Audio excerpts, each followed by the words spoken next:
শিক্ষামন্ত্রী তো মানে ওর বাবাকে ফোন করেছিলেন, সেই কথাগুলো তো তোলার কোনো হয় না। গাড়িটা ইচ্ছে করে ওপর দিয়ে চলেনি, ঘটনাক্রমে এটা একটা অ্যাক্সিডেন্ট হিসেবেই দেখছি।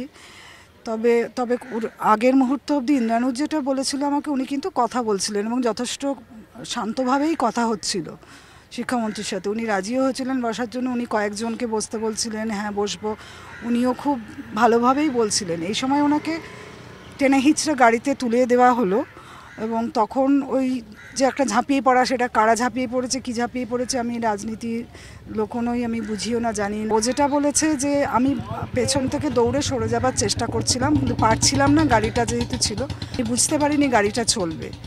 হ্যাঁ, তো সেটা আর ওই আমার মনে হয় ড্রাইভারের সামনে কাঁচ পড়ায় তিনিও হয়তো খানিকটা ভয় পেয়ে গিয়েছিলেন যে কাঁচের গুঁড়ো ভেতরে ঢুকছে, পাশে মন্ত্রী বসে আছে, চালিয়ে দিয়েছে। কেসগুলো নিয়ে উনি বলছেন সেটা আমি দেখছি।